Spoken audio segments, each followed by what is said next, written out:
اس میں فرمایا کہ اختلاف کی شکل میں تحمل اور برداشت، کہ آپس میں بھی اختلاف ممکن ہے. اب اختلاف کی صورت میں اپنے اندر تحمل پیدا کرو، برداشت پیدا کرو. کتنا برداشت کر سکتے ہو؟ اگر یہ سیکھنا ہے تو سیدنا عثمان غنی لانو کے دور سے سیکھیے. تحمل اور برداشت کا کیا عالم تھا. پھر دور علی لانو آیا تو اس میں سکھایا کہ دیکھو ایسی بھی صورت ہو سکتی ہے کہ تمہارے دو گروپ ہو جائیں اور غلط فہمی کی بنا پر مس انڈرسٹینڈنگ جیسی ہو کہ آپس میں الجھ پڑے. لہذا تم نے اگر یہ سیکھنا ہے تو علی لانو کے دور کو دیکھو کہ قتال کے باوجود آپس میں الفت و محبت کا ہونا. ظاہر میں قتال ہو رہا ہے مگر دلوں میں الفت و محبت ہے. سنیے، زبیر لانو کے قاتل کو حضرت علی لانو نے جہنمی کہا، حالانکہ وہ ان کی سائیڈ کا بندہ تھا. فرمایا کہ نہیں، زبیر کے قاتل کو اللہ کے نبی نے جہنمی کہا. میں تمہیں کہتا ہوں طلحہ رضی اللہ عنہ کو شہید دیکھا، حالانکہ وہ دوسری سمت سے تھے، ان کی انگلیوں کو بوسہ دیا. یہ نہیں کہ تم میرے مخالف تھے، نہیں، یہ ایک اجتہادی غلطی تھی، رائے تھی، تمہارا اپنا مسئلہ تھا، ہمارا اپنا، مگر میں تم سے محبت کرتا ہوں، تم میرے آقا کے محافظ. ان کی انگلیوں کو بوسہ دیا. پوری زندگی ان کی جتنی اولاد تھی اس کے ساتھ محبت کا سلوک رکھا. تو دیکھنے میں نظر آتا ہے کہ آپس میں قتال ہے، مگر سکھایا جا رہا ہے کہ دیکھو ایک دوسرے سے اختلاف رائے الگ چیز ہوتی ہے، دلوں کے اندر ایک دوسرے کے ساتھ محبت اپنی جگہ رہنی چاہیے. چنانچہ 4 دور ہیں اور ان میں الگ الگ سبق ہمیں مل رہا ہے.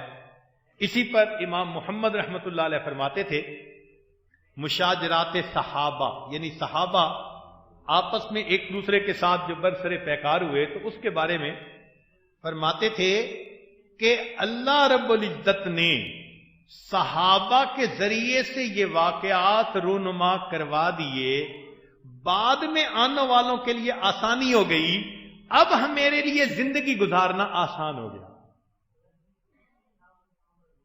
ایک صاحب کہنے لگے جی کہ صحابہ میں لڑائیاں کیوں ہوتی رہی؟ بھائی یہ لڑائیاں ہونی ضروری تھیں، یہ لڑائیاں ہونی ضروری تھیں. کیوں بھائی؟ ذرا غور کیجئے گا. قرآن مجید کی آیات پر زیادہ عمل تو ہوا نبی علیہ السلام کے دور میں، کچھ آیات ایسی تھیں جس پر عمل اس دور میں ہو نہیں سکتا تھا. اگر ہوتا تو نبی علیہ السلام کے نام پہ کافر دھبا لگاتے. مثلا قرآن مجید کی آیت ہے وَإِن طَائِفَتَانِ مِنَ الْمُؤْمِنِينَ اقْتَتَلُوا فَأَصْلِحُوا بَيْنَهُمَا. اگر ایمان والوں کی 2 جماعتیں آپس میں قتال کریں تو ان میں صلح کرواؤ. اس آیت پر عمل اگر نبی علیہ السلام کے زمانے میں ہوتا تو دنیا اعتراض کرتی، کیا تربیت کرنے آئے تھے. ان کی موجودگی میں ان کے جو ساتھی تھے، ان کے جو شاگرد تھے، آپس میں قتال کرتے رہے. دھبا لگتا تھا نا. اللہ رب العزت نے اس آیت پر عمل محبوب کے وقت میں کروانے کی بجائے ان کے صحابہ کے وقت میں کروا دیا کہ دیکھو آپس میں الجھ بھی رہے ہیں لیکن یہ بھی مخلص ہیں، یہ بھی مخلص ہیں. بھائی 2 ماہر بندوں سے بھی ایکسیڈنٹ ہو جاتا ہے یا نہیں ہوتا؟ یہ بھی ماہر ہے ڈرائیور، یہ بھی ماہر ہے ڈرائیور، پھر ایکسیڈنٹ ہو جاتا ہے. تو یہ دین تو قیامت تک کے لیے آنے والا دین تھا، ہر دور اور ہر زمانے میں. فرمایا ایسی صورتحال پاسبل ہو سکتی ہے، لہذا ہم یہاں پر یہ ایک واقعہ رونما کروا دیتے ہیں اور تمہارے لیے پھر آئندہ ایک مثال بن جائے گی. اس لیے ہمارا عقیدہ یہ ہے صحابہ باہم جنگ بھی کریں تو وہ شہید ہیں، سعید ہیں. صحابہ باہم جنگ بھی کریں تو وہ سعید ہیں، ادھر کے بھی شہید ہیں، ادھر کے بھی شہید ہیں. یہ ہمارا ایمان. کہ صحابہ رضوان آپس میں اگر جنگ بھی کریں گے نا، وہ ایسی مخلص ہستیاں تھیں کہ ادھر والے بھی شہید ہیں، ادھر والے بھی شہید ہیں۔ تو معلوم ہوا کہ یہ واقعات رونما ہوئے امت کو مختلف حالات کے اندر سبق دینے کے لیے، گائیڈنس دینے کے لیے۔ چنانچہ سیدنا علی لانو، سیدنا امیر معاویہ رضی اللہ عنہ کے درمیانے میں عجیب کھچڑی بنی رہی، مگر علماء سمجھتے ہیں کہ اصل مقصود کیا تھا۔ سنیے، ایک مملکت کا سیٹ اپ کیسے ہوتا ہے؟ ایک اقتدار والے لوگ ہوتے ہیں، ان کو حزب اقتدار کہتے ہیں۔ فرمایا اگر تم حزب اقتدار ہو اور تم رہبری لینا چاہتے ہو تو حضرت علی لانو کی زندگی سے لو، یہ اور ان کے ساتھی یہ حزب اقتدار ہیں۔ اور ایک حزب اختلاف ہوتی ہے۔ فرمایا کہ اگر تم اس میں سے ہو اور اپنے لیے گائیڈنس لینا چاہتے ہو تو سیدنا امیر معاویہ لانو اور ان کے ساتھیوں کی زندگی سے لو۔ اقتدار کیسے ہو اور اختلاف کیسے ہو؟ اچھا، ملک میں کچھ لوگ ہوتے ہیں جو ریسرچ اسکالر ہوتے ہیں، ان کو نہ اقتدار میں الجھنا چاہیے نہ اختلاف میں، وہ اپنا کام کرتے رہیں۔ اگر تم ایسے ہو تو عبداللہ ابن عمر لانو کی زندگی سے سبق پاؤ، امام المحدثین۔ ان حالات میں گھر میں رہے، اپنا حدیث کا کام اسی کے اوپر لگے رہے۔ فرمایا جو ریسرچ اسکالر ہوتے ہیں نا، وہ تو سب کا کام اجتماعی کام کر رہے ہوتے ہیں، اس لیے تمہیں نہ اس میں الجھنے کی ضرورت نہیں، اس سے بالا تر ہو کے کام کرو۔ تو کیا کروں؟ تم گھر میں رہو، اپنے کام میں لگے رہو۔ اچھا جی، نہ اقتدار میں نہ اختلاف میں، ہم تو ہیں علماء، ہمارے لیے کیا رہبری ہے؟ فرمایا کہ تم دونوں کے ساتھ محبت کا تعلق رکھو۔ تم پارٹی کیوں بنتے ہو؟ علامہ شامی رحمۃ اللہ نے فتویٰ لکھا کہ عالم کو گواہی نہیں دینی چاہیے، گواہی دے گا تو کوئی تو اس کا مخالف بنے گا نا، تو عالم کو نہیں جچتا کہ وہ گواہی دے، اس کی شان یہ ہے اس نے تو دونوں کو گائیڈ کرنا ہے، یہ تو سب کے لیے برابر ہے۔ تو فرمایا کہ اگر تم عالم ہو اور روشنی چاہتے ہو تو تمہارے لیے روشنی کی مثال سیدنا ابو ہریرہ رضی اللہ عنہ کی زندگی۔ حضرت مفتی محمد شفیع رحمۃ اللہ فرماتے ہیں کہ حضرت ابو ہریرہ رضی اللہ عنہ مولوی قسم کے صحابی تھے، سید المحدثین، اور ان کا عمل کیا تھا؟ حضرت علی اللہ عنہ کے ساتھیوں سے بھی محبت تھی، سیدنا امیر معاویہ رضی اللہ عنہ کے ساتھیوں سے بھی محبت تھی، حتیٰ کہ کھانا امیر معاویہ رضی اللہ عنہ کے ساتھ کھاتے تھے اور نماز ان کے پیچھے پڑھتے تھے۔ فرمایا عالم ہو تو تم سب کے ساتھ تعلق رکھو، تم نے تو سب کو گائیڈ کرنا ہے نا۔ اچھا، ہم عالم تو نہیں، ریسرچ اسکالر بھی نہیں، اقتدار میں بھی نہیں، اختلاف میں بھی نہیں، لیکن ہم تو قوم کے بڑے ہیں، ہمارا منصب ایسا ہے، ہمیں سب بڑا مانتے ہیں، ہم کیا کریں؟ فرمایا اگر تم بڑے ہو تو پھر اختلاف اور اقتدار ان کے درمیان پیچ اپ کروانے کی کوشش کرو، ان کو آپس میں جوڑو، بڑے جو ہو تو اپنے مقام کا فائدہ اٹھاؤ۔ اچھا جی، میں فائدہ تو اٹھاؤں مگر میرے لیے مثال کون سی؟ فرمایا دیکھو، دو بھائی لڑ پڑے تھے، ان کے درمیان صلح کون کرواتا؟ ماں ہی کروایا کرتی ہے۔ ایک طرف علی رضی اللہ عنہ ہے، ایک طرف امیر معاویہ، تو سیدہ عائشہ صدیقہ رضی اللہ عنہا گھر سے چلی کہ میں دونوں بیٹوں کے درمیان آپس میں صلح کروا دیں، تو تم اس قسم کا کام کرنا۔ تو معلوم ہوا کہ بھائی ان کے زندگی کے اعمال میں ہمارے لیے روشنی تھی۔ اچھا، ایک اور بھی پاسبلٹی ہے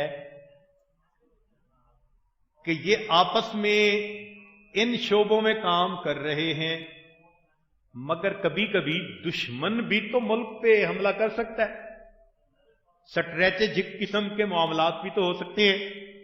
ایسی صورت میں کیا ہوگا؟ فرمایا اچھا، ایسی صورت میں دیکھنا ہے تو ان کا عمل دیکھو۔ چنانچہ جس زمانے میں امیر معاویہ رضی اللہ عنہ اور حضرت علی رضی اللہ عنہ آپس میں الجھ رہے تھے،